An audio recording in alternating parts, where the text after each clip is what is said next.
గౌరవ స్పీకర్ గారిని అంత పెద్ద మాట అన్నారంటే మరి ఆ చైర్కి ఏ గౌరవం ఉందని అందరూ కూడా ఒకసారి ప్రశ్నించాలి.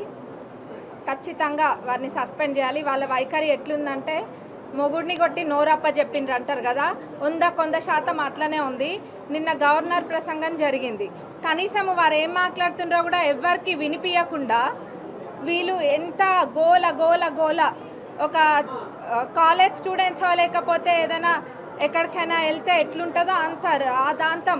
అసలు నిన్న జరిగిందేం లేదు, ప్రసంగానికే వాళ్ళు అంతగానో మాట్లాడినరు.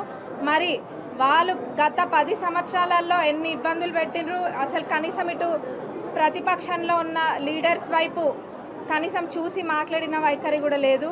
మరి ఈరోజు వాళ్ళు మాట్లాడుతున్నారు, అది కూడా గౌరవ స్పీకర్ గారిని పట్టుకొని సభకి సంబంధం లేదని మాట్లాడడం, మరి అది ఎక్కడ కూడా ఎప్పుడు కూడా చరిత్రలో లేదు.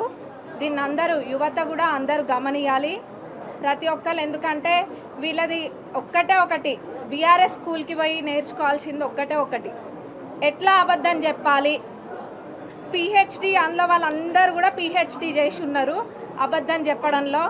అబద్ధం నలుపుని చూపించి తెలుపు అని 10 సార్లు అంటా తెలుపు అయిపోతుంది అన్నట్టుగానే వాళ్ళు ప్రవర్తిస్తున్నారు. సంవత్సరంలోనే ప్రభుత్వం ఎంత చేసినా కానీ దాన్ని తప్పుదోవ పట్టిస్తున్నారు.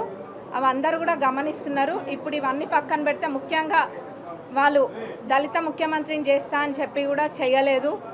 అది చేయకపోతే ఇది చేస్తామని ఏదేదో మాట్లాడినరు. మరి కనీసము దళితులు ఒక స్పీకర్గా ఉంటే కూడా జీర్ణించుకోలేకపోతుండ్రు.